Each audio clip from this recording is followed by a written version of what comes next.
This podcast is brought to you by Stevie Wicks.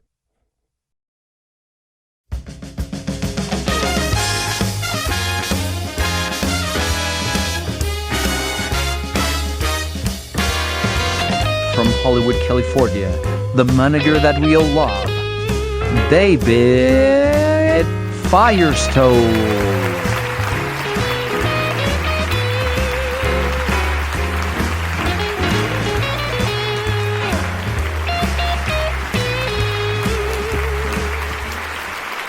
Hi, welcome to the Road to Stardom with David Firestone.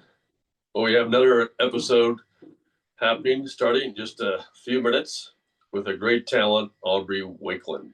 He's been with us. I had to ask him on the podcast how long he's been with us. Hard to believe it's been 3 years. He booked some really nice co-star roles with us, and it's been a great experience having Aubrey on board. He's a very unique individual, great guy. As to a story before today's podcast, a lot of things have been happening in the industry with people near and dear to us, to me. We had the passing of Art Evans, and we had a memorial service that I attended this past Monday. And it was quite inspirational, motivational. His wife, Babe, they loved each other dearly. Put a great memorial service together for him at the Hollywood Legion Theater Veterans site. It was very well done. Great story about his life, his commitment to acting, and how he treated people. He was a true gentleman. And if some of you don't know the name Art Evans, he had a really great scene with Bruce Willis in Die Hard 2, many other big films. He's won an Oscar. Great actor, but at the same time, an amazing human being. He will be missed. And as we all know, recently Val Kilmer just passed away. He's been fighting it for a while with throat cancer, as you know, and he struggled through that to the end. But an amazing actor, amazing film credits. I met Val when he was doing his Mark Twain theater production, and he did a Mark Twain show. And it was at the, he traveled around the country with it. I saw him at the Kirk Douglas Theater with some of our great talent at the time, Elliot Ellers and David Georges were there with me, and I got a chance to meet Val, talk to him briefly. And it was a great seeing him do that performance of Mark Twain. He nailed it. So another great loss, but time moves on. And we have the memories and the film there to watch them do their performance and enchant many audiences around the world with their incredible performances. So we've had a rough week, but we move forward, keep the light going, and hope you enjoy this episode. Thank you very much. I understand they asked you for a backup. Yeah, and you're not gonna like it. It's a modified SAM with the explosive warhead removed and a reduced thruster. In essence, it's a Javelin. Now, the flight is scheduled to depart at 7 p.m. when it's still light out. The reduced thruster will make the heat trail virtually invisible during that time. The reduced speed will cause more blunt force trauma to the body, making it break up. Stephen, we need reassembly and source detection on this to be virtually impossible. Yeah. At what elevation does that plane need to be to achieve that? 10,000 feet. Aubrey Wakeling. David How have you been? Firestone. I'm very well, thank you, and I appreciate the time. I know Good. you're a busy guy running your empire. Oh, well, you know, it's a crazy business we're in, but I appreciate you coming on board to our podcast, Road to Stardom with David Firestone, because you've done a really great job over the last few years. How long have you been on board? 2 years or 3 years? 2 years. 3 years. Two, Wow. I think. Two. Wow. And you booked 2 roles, I recollect, during that time frame. Is that about right? I think Well, I it's booked The Residents, which was recurring. right. And I just booked For All Mankind. All Mankind, those two, right, which are really great shows. And I haven't watched The Residence next. Let's do a little plug. It's on Netflix, and Aubrey plays. We won't tell what role he specifically plays. You'll see it on there, right? But he plays a great role. I really loved him on set. Yeah, the character's Walpole Bing. He's a corrupt Australian. Corrupt Australian. Oh. Australian, yeah. And it's a small part, but as some wise person said, there are no small parts, only small actors. And I'd say that to any actor coming up, it's what you can do with a part that's important, not the size of it. And that's right. That would be my advice. I mean, Steve McQueen famously was one of the few people in Hollywood who said, I need less lines. I don't need lines, I just need FaceTime. Oh, okay. That's an interesting thought. I never heard it expressed that way. Have you followed Steve McQueen's path? I mean, you like him as an actor and you've studied. Yeah, I love his acting, and I grew up with a lot of American actors like Bogart, Brando, Rod Steiger, Steve McQueen. Wow. I think he's very understated. He's underrated because he's actually, in terms of movie acting, very sophisticated actor. You know, he's technically good, but he's very real. Right. And those things. One of my are favorite films with him was The Great Escape. Great Escape, Bullets. Right, Bullets. Classics. Yeah. He died too young, too. Too young. Yeah, Passed away too young. But he was a great actor, as you say, and you have some great role models you mentioned there. Yeah. Let me ask a little bit more of a specific question, and that is, what got you into acting? How did you? I'm not even sure how many years you've been doing that. You started in the UK, correct? I did, but like you said in an earlier podcast, you shouldn't make reference to your age. Don't make reference to your age. Okay, you don't have to give dates. But it's more like, were you an adult, kid? Yeah, I was mature. I was adult. I came to it quite late. I didn't have a lot of encouragement in terms of acting, so I had to find it myself in a way, and that came later. Like a lot of things in life, you kind of find it yourself later, you know? Like fine wines do age, especially red wines, right? Yeah, I believe, yeah. So did you, and what path did you follow? Did you start it, but did you start in the UK? You did some acting in the UK initially, right? I did. I went to drama school. I did theatre for many years. The theatre. Okay. Classical acting, Shakespeare, that kind of thing. And then I came over briefly, 15 years ago, I came over here to study with a Hollywood teacher called Margie Haber. You may have heard of her. I've heard of her, but I don't know her, yes. And so I was only here a brief time, and she offered to sponsor me to come back. And I'd never really done film, and film is something I'd always loved to do. But for a British actor, theatre is almost like the thing you're assumed you will do. You know, it's a kind of, not a snobbery against film, but there's a kind of way of, you go into the theatre, really. That's why, if you're going to be an actor, you go into the theatre in England. So she offered to sponsor me, and I came here 15 years ago. Wow. Stayed, you know. Fantastic. You know, I'm not going. We never really talked about who you were with and how, and you have some great. Aubrey, I have to commend you. Aubrey, just so everyone knows, he has some great reels. Aubrey's the kind of actor you like to be able to submit, and because he has a really nice set of reels, and he has some great English scenes that he has in there, and they're very varied. And he actually has an American accent, a gangster tape, or detective, you could call it either way, which helps a lot when you're submitting. And Aubrey does have a kind of a psycho tape, which I enjoy that tape that always works well for certain roles. I'm not even acting there. It's just just Aubrey. Yeah. When you're at home, that's what Aubrey does. Well, we hope not, but anyway, it's a great tape, and I think it served you well. You have some nice additions with this over the last few years. I especially enjoyed that one audition. I forget the name of the show they were working on. It's the, can you remind me? It's the one where you have to do a fall down the stairs. It's, oh yeah, that was Monsters, wasn't it? Monsters for Netflix. Yeah. We won't go into detail about the scene, but I thought Aubrey did a bang up job. Didn't they do a callback, or had you on a veil? Yeah, I was on an unveil for that one. Right, you were on a veil. Cigar.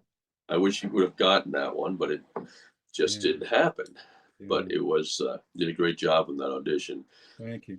And Aubrey always is on time, which we love about our actors that are on time. And get their tapes in a reasonable manner, and always follows up. And so, what made you fall in love with acting? What was that spark? It's difficult to say, to pinpoint it really, but I was a big fan of Elvis when I was a kid. Elvis. Yeah, and I thought I'd like to be in an Elvis film, when he just breaks into song whenever he wants to. I thought that's a good way to live, So Elvis got me into films, which seems Really, because he was more of a singer first, Yeah. then did some acting, Yeah, which but propelled him into acting. that's true, and people, don't consider him a good actor. But I thought if you could act the way Elvis sings, you'd be pretty good. Yeah, no, he has a good presence on camera, regardless of what you think of his acting abilities. Yeah. He definitely could carry a film. And he's got great sincerity. So as a singer, my kind of ambition would be to kind of act like Elvis sings, to be that truthful, So that's kind of where it started, which sounds, maybe unusual, but, I watched a lot of American films when I was a kid, as I said, Brando, On the Waterfront. I remember when I was 10, really moved by it. And I thought somehow I connected to it. And like Steve McQueen movies, Humphrey Bogart, and I just I felt at home in film in a way. And it's not just acting, it's being in a film, I think, for me. It's being in the whole dynamic of film, which you love, don't you? You love films. So it's not just about me acting, it's being part of a kind of family in a way. It sounds corny, but I believe it. What's your favorite Humphrey Bogart film? Talking about Humphrey Bogart, I know what mine is. I wonder what yours is. That's a good one. Maybe The Maltese Falcon. I think that's pretty good. Which one? Maltese Falcon. Maltese Falcon. That's a good choice. Obviously, Casablanca, actually. Well, my answer would have been Casablanca, but Maltese Falcon is actually a very good film. Yeah, Casablanca is the classic. But in terms of films that he was in, Maltese Falcon is right up there with the top 4 or 5. So you got interested through Elvis, which is that's an interesting. You threw me off on that answer, especially being an Englishman.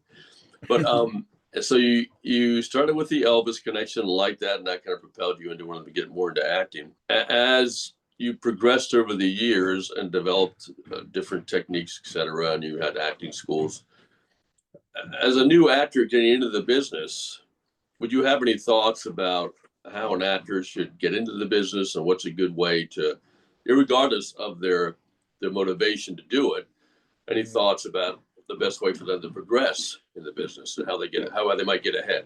Well, I think the best way is experience. I think, whatever it is, a short film, unpaid film, I think you learn through experience. I don't think necessarily going to drama school is the key. In fact, it can hinder you as much as help you sometimes. Right. Because you may be very, very, very natural actor, but you can be kind of directed in the wrong way. So I think the best advice is to get experience, in acting, really.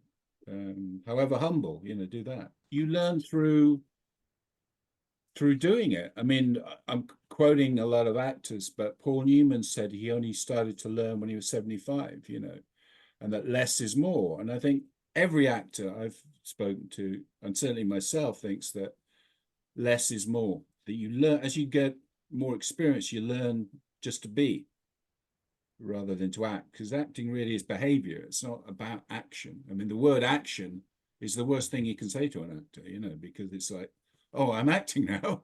And it's not like that. Acting is more behavioral. It's more simple than that. I think as you go, the more experience you have, I've learned anyway, I think that's true, if that makes sense.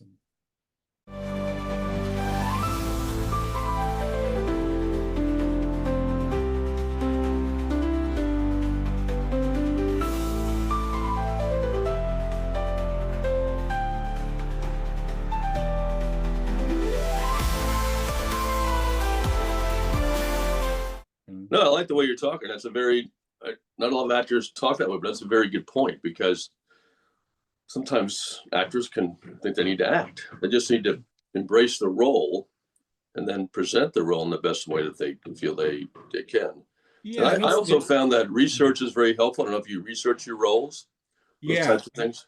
The other thing I'd say is research, Right. prepare, like learn your lines 100 times, 200 times. So they're at the point of your subconscious. So Right. they're available. So you don't have to reach for them. Right. When I work with actors, you can see they're trying to think what the next line is. Right. We don't do that in real life, do we? I'm talking to you, I have no idea what I'm going to say, as is pretty obvious. But I'm doing that naturally, and that's what acting should be. So if you prepare enough, if you learn your lines 100, 200 times to the point of subconscious, you'll probably give a more natural performance. That's what I try and do in auditions, by the way. Ah. Thank you for your comments, but I try to prepare so I am as natural as I can be, within reason. Right. That's a very important point. Not a lot of actors think about that when they're doing it. And granted, sometimes the auditions are such quick turnaround, especially for TV and series shows, co-starring roles, guest starring, which you've done a lot of work on. Sometimes it's hard to have the time available to memorize it. Many times for co-starring roles, not a lot of lines, but it's good to be prepared and be ready to do that performance. How do you find the series? Do you find the series streaming roles different to prepare for versus film, or do you see any difference there?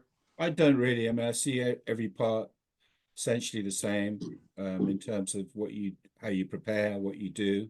So I don't see a difference really. I think you just be prepared as best you can and be as real as you can. And don't be. Another thing I've learned is don't be affected by other people. Kind of do your thing, because why they're bringing you there is because you've got something they like. So be that person. Don't think you have to be somebody else. Again, don't think you have to act too much. Right. Just bring your thing, whatever it is, which is unique. Everybody's got something that's unique, and bring that. And I think acting, the more you act, it brings that confidence to relax more into yourself, I think.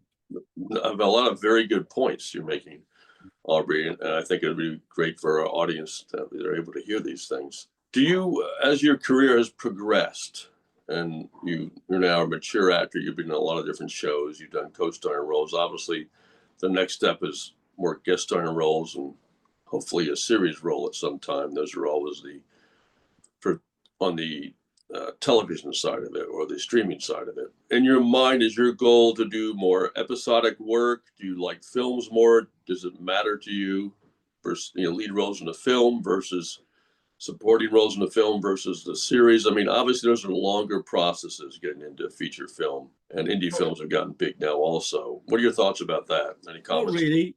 Just to repeat myself, I mean, I think I like to work. So whatever the work is, I'm happy. I'm happy on a film set. There's no way I'm not happy, really. And if you want to work with good people, and hopefully the more opportunities you get, the higher level you get, you'll get that opportunity to work with very experienced, gifted people, and there's gifted people everywhere, but I just like to work. So I don't have any kind of snobbery or prejudice about it. Like I said moments ago, there's no small part but a small actor. Really, you can have one line in a film, and I've seen many films where this guy comes in for one scene and you never forget him, and there's a lead actor who gets on your nerves, so it's like it depends who the actor is and the part, really. Right.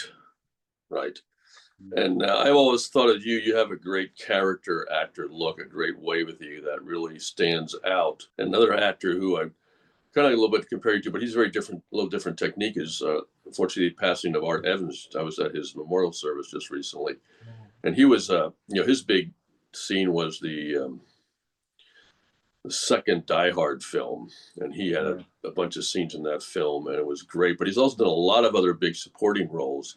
But he's just one of those people where you recognize the face, but sometimes the name maybe escapes you. But he's done so much great work. So being a character actor is really a great attribute, because it shows what kind of an actor you really are and how you can make many changes in different roles. Absolutely, and you can be kind of anonymous. I'd like to be the best actor in the world that no one's ever heard of. So you could just be like an everyman character who just so many things. I mean that in a way, because if you're kind of a star, then in a way you're kind of typecast, aren't you?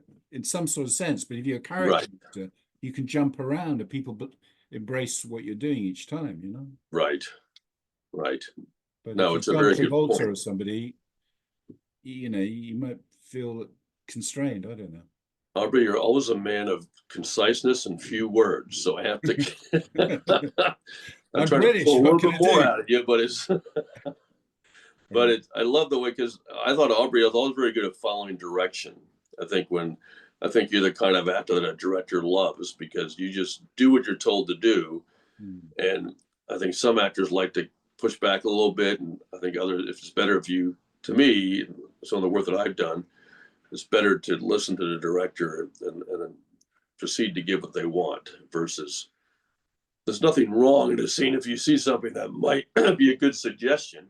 And if that's a kind of a show where you can do that, I think that's a little easier in the independent film world than it is the series role or the big studio film. They have things pretty dialed in when you get into those types of sets. Yeah, true. And I think, you're being hired, so you've got to follow the director's lead out of respect and courtesy as well. Right. But sometimes if you're not given anything, you've got to trust yourself. So again, less is more sometimes. If you're not sure, like Orson Welles said, if in doubt, do nothing. Because why do something if you're not sure about it? I mean, I think that's quite wise advice, actually, for an actor, because you just have to be in the moment, and until you're sure, don't go back to that acting stuff because you're nervous, like. Right. Okay. Did you find that it was more helpful as you improved your craft and continue to improve it, did you find it was more helpful to watch other actors do their performances and learn from other actors, or do you prefer the theater teaching approach? Or, some studios out here lean more on the craft in terms of the teaching the craft in a studio setting versus a film setting. Some do more film type teaching, and I just wonder what your perception is of that, and how you prepared yourself over the years you've been in the acting world. Well, again, you've got to trust yourself, and why you're being brought to a film is because you have something unique that they want. So you've got to relax into that feeling to give them what you have. Otherwise, why do an impersonation of Robert De Niro when he's a better version of himself, and you're a better version of yourself than he is? Right. And that's the beauty of acting, is that everyone has something unique and can bring something. But in terms of film, it's interesting about film. I may be digressing, but we talked about this before, that certain people, you can go to an audition. That's why we used to do auditions in person all the time, right? But not now, post-COVID and everything. But people sometimes don't seem to do a good audition, but on screen they're really compelling, right? Right. And you said before, that some camera likes certain people. Right. That's very interesting. That's true. I don't know how that works, but that's interesting, Right. And self-tapes, the good and the bad and the ugly of self-tapes, so to speak, is it's allowed, obviously, casting and producers and filmmakers to cast in a very wide net. On the downside, you don't get that, especially for series type activities, because they're so fast. You don't get that in person. They do Zoom work now, and allow actors to do Zoom type work for certain series roles. That is an option many times. But the self-tape, you lose that ability and personability to kind of try and sell yourself, so to speak, and or let them see what you're really like in person. So I think we do miss that. But the world we live in is what it is right now. And I do a lot of work with a director who only wants to see people in person. He doesn't do the whole self-tape routine. But if you look at the bigger studio films and the series, they like, they're looking at a lot of people. So I understand why the self-tape process is something they like to do. I don't know if you have any comments about that, Aubrey. Well, I kind of like it, to be honest. You do? I prefer it. Oh, yeah. Because it's so simple, and you kind of think, well, here it is. Here I am, judge me just on that. I mean, I know what you mean about meeting someone. You can sway someone maybe by your presence, and they're going to think, well, this guy's going to be very easy to work with, or whatever it is. And that can help your cause in person. But I kind of like the simplicity of just doing it, the way we do it, and just get it out, I see. Okay, so you actually like this. I mean, there's one advantage: you don't have to get in the car and go somewhere, right? Yeah, that's right. That's right. You do it at your home, and you can get it done quickly. And you just need a reader. And there's a lot of I'll plug, We Edition. There's lots of apps out there that can be used to get self-tape readers, so to speak, on the app. And if you don't have the ability to get someone in person next to you while you're doing the self-tape, so. But having said that, absolutely. Having said that, I always get them, as you know, I take them professionally. So yes, you do, right? Yes. So I go somewhere to do the taping. You do that. That's right. Some people, that is an option. Yes, some people do that. Yes, an option. So that's halfway there. I kind of like that process. I see. Kind of. You're still getting an in-person feel. Because you have Yeah. a reader there and you have a professional looking set, so to speak. And something can happen in that moment, that you might not happen at home. So in a way, I do like that, Right. Yeah, I can see that. And some actors, it does cost money, to do that. And as long as you have the available funds to do it, and you'll see many times where not all, but some will say you have to go somewhere, you don't have to pay someone. But it does have an advantage in terms of the feel of being there and the professional look of the self-tape. Does it make a difference? I don't know. We booked actors that have gone that route, professional, and they booked. We had one actor who booked a co-star in a row on This Is Us. This is several years ago. He was involved in court type stuff where he was translating different things. And it came with all those co-starring roles. It came like that. You had to get it in the next day, like 24 hours. And you're supposed to get 48, but he got 24. It does happen that way. And he was at the courthouse and he had to duck into a courtroom office and he self-taped himself. It was a 1 or 2 lines. He didn't have to have a reader. And he self-taped it in the office, in the courtroom. Wow. And he booked the role. Isn't that insane? That's insane, but it's great though. It's great. But so you just never know. Some people say, well, just follow the process. Well, what is the process exactly? And that's a simplistic term of just do the work. Do the work and someone will see you. And we all know the numbers are what they are. We're not going to change those numbers. So either you have to play that game or not. And it comes to the series roles and independent films. And obviously networking is another great way to get roles when you go out and about. We actually talked about that just the other day, right? Yeah, I don't do enough of it. I'm afraid I'm too. And I know that's not a big thing, but that you do meet people that way. Yeah. And we have booked roles for our talent with people that I've met out and about. And I've also the opposite has occurred. So it really, it kind of depends on, you got to do it all basically. There's no right or wrong answer to that. I don't know if you have any thoughts on that. Yeah, I agree with that. I mean, I was joking about the British thing, but there's a kind of, I think the Americans are better at self-publicity. Yeah. And, there are more opportunities for actors now, streaming and so forth, but you have more responsibility because it's swamped with actors, the modern world. Right. You have to do everything Swamped. you can. Swamped with creative. That's an interesting term. I'm going to remember that.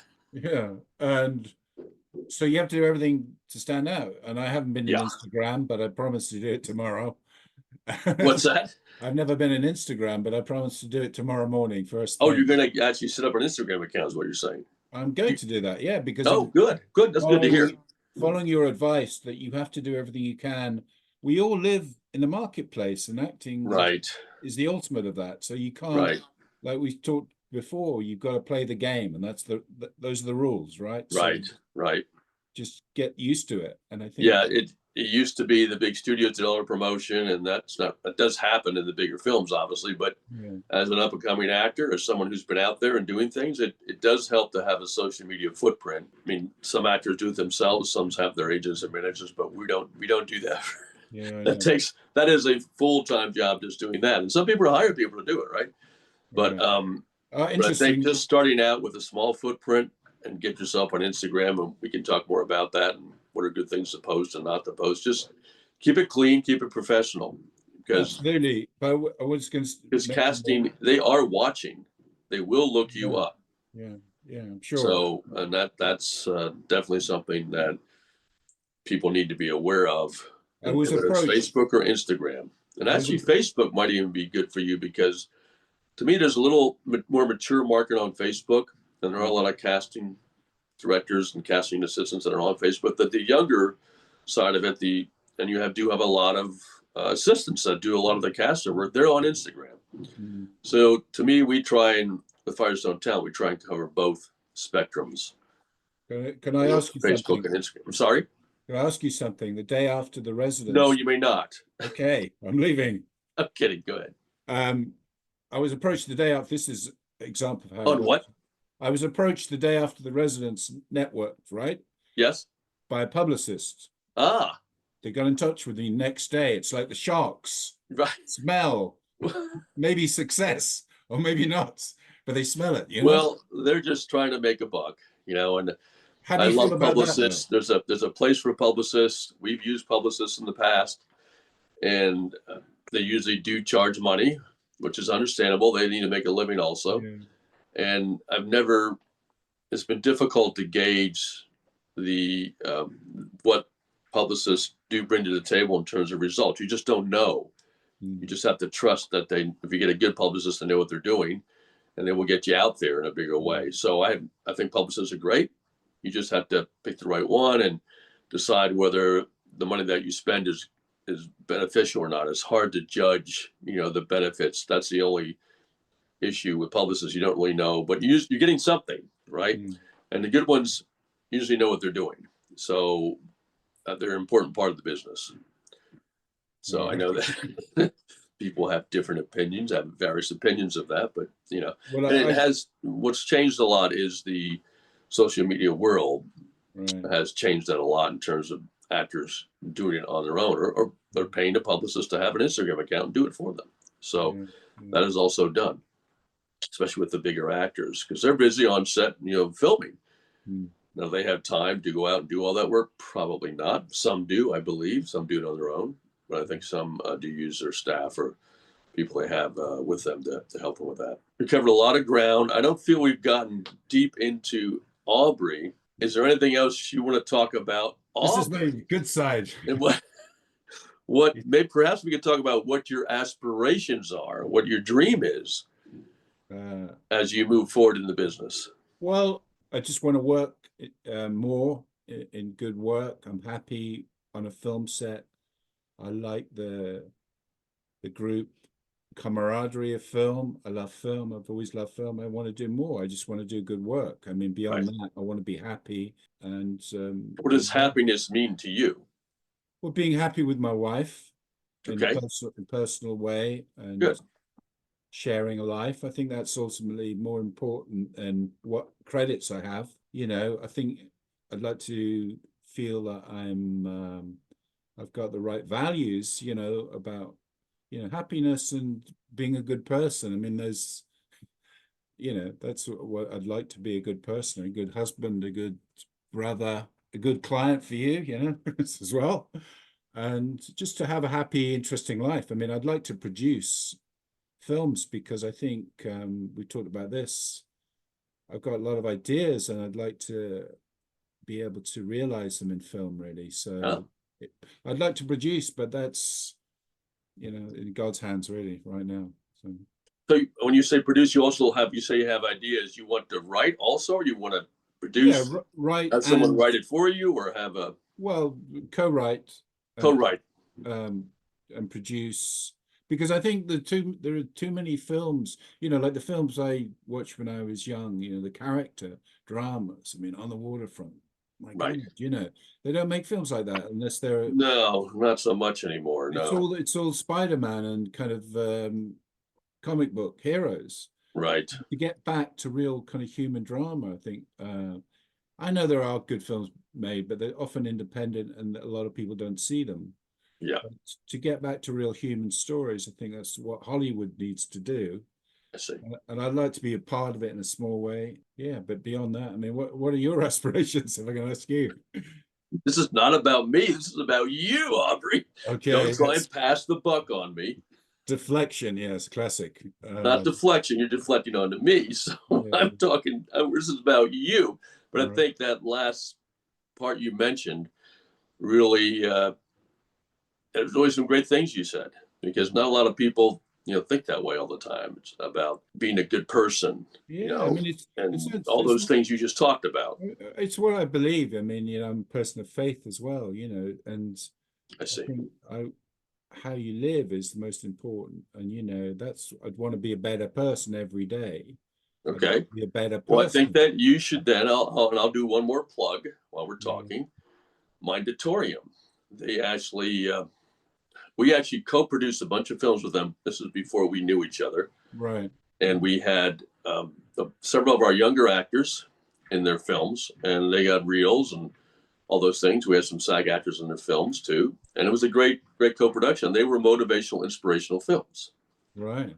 So interesting. Yeah. It's kind of a little bit up your alley. So we should connect with them, and they're going to have an event, I think next week, a small event. So maybe I'll invite you to that, and you get out and you can network with some people of like mind.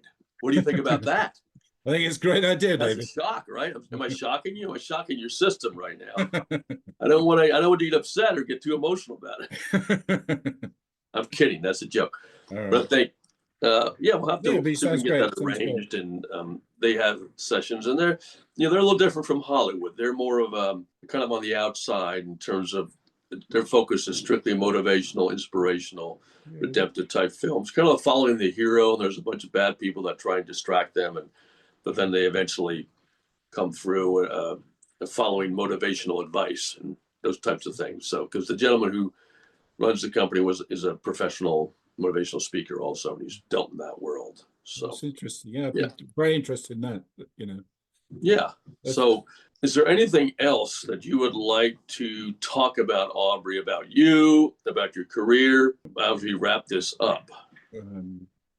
Well, I'm kind to animals and I like children, and All right. Well, I never forget Mother's Day. Mother's Day, right? Yeah, Mother's Day is coming up, right? Yeah. I write songs actually in my spare Oh, you do? I do, yeah, and I want to record some songs. So I'd like to, get some interest in my songs at some point, as well. Well, that's great. Well, that's good to hear. We're going to keep that in mind also about this music side of you. I didn't realize you had that part of you. Well, gosh, we haven't seen each other since you came. Have you seen us since you came on board? I don't even know. It's just. I think once after that we got together. Yeah, I think we got together. We missed each other at the red carpet, or I. Oh yeah, that's the same. You were there at the WGA Theater, right? I was the Invisible Man. Group of people. You should get to know the director for that group. Okay. Yeah, I was the Invisible Man. I just disappeared. Yeah. But I think a lot of actors, actually, in fairness, in my defense, I mean, De Niro is quite a shy guy. Right. No, you're right. There are a lot of actors, a lot of bigger actors who are in. I mean, they're not used. Well, it's a little different world now for them too. Just like me growing up, and we had to adjust. But if you don't adjust, then the world can pass you by, right? Yeah. So, but you're right about that. Some actors love acting. So, but the world's kind of changed a little bit, right? So yeah, and it's living in a media world. So we are like-minded. Social media world. Media world. So we are like-minded in a way. Why you came into film, I'm sure the same way I did. Yeah. You're interested in the work, the art. I love the film. I love acting. Yeah, that's why I get involved in the business. Yeah. So everything else is kind of gets in the way, but you have to deal with it. So I'd rather just work and go home and, quiet life, but I'm sure that's not possible, really. I wish it were that way now, but it's that's why it's easy to do that. Yeah, just like me, sometimes I have to force myself to go out, even though I admire you the way you do stay in my man cave, even though I don't have a man cave. But I admire the way you do it because I see you and you do it. You're always publishing events and things like that. And I kind of admire that because the stamina to do that is. I don't know if it's admiration or just foolhardiness. I'm not sure which, but I do think, I'm kidding aside, I do think it makes a difference. And I think you have to balance that, with your personal life and what time you have available to do that, right? Can you do that? And part of what I'm doing, well, I'm in a little different situation than some people that I know, in that I'm single, I'm not married currently. And so my focus really is my business in terms of growing Firestone Talent. So that is what I love to do. So that's my love, so to speak. Now, at some point, you It's might your wanna- marriage. Excuse me? You're married to your company. In a sense, it's kind of weird to say it that way, but in Well, a it's, sense, I am. But I do love to get out and meet people, and I do like that part. But it has to be balanced with doing the work, right? yeah. So that's always the challenge, and where you spend your time and do things. But it's important to find a good life balance, which is what you talked about. Sometimes I it's think not so. easy to do that, Otherwise, again, as an actor, going back, to acting, is you're showing yourself in some way. right, And, the camera doesn't lie. right, So hopefully it picks up some kind of humanity in people, when you right. see a great performance by Brando, you're picking up something and about him that's rare, Right. and I think you will come through on the screen, won't you, in some sort of way, Right. It's a good point. Good Yeah. point, Aubrey. Yeah, so Well, I appreciate the time you took to come on today, and it was really a great conversation. It's never what I expected to be when I talk to someone, whether it's you or Jerry or Mariana or Joe or others I've had on the podcast. My first podcast was with Sean Harmon, which is one of our great young and upcoming actors, and he's just so exuberant and excited about Well, I want to doing things. thank you for. Sorry. I want to thank you for the opportunity because. Well, no, you've stuck with it. You kept with us, and through the good, the bad, and you've recently, did the Resonance fairly recently, and then you did the other one. We just sorry, what was the name of it? Yeah, For All Mankind. Apple All TV. Mankind, which is also a big show. So you've really stuck it out and kept going. So we want to continue that and keep things going, no matter how the industry is doing or not doing. We need to keep things going. So we'll take it from here. Thank you, Aubrey, for coming on board. This is God Aubrey bless you. Wakeling with God bless Firestone you. Talent, and we will have some things on there for you to look at from Aubrey, and we'll take it from there. Thank you, Aubrey. Okay, take care.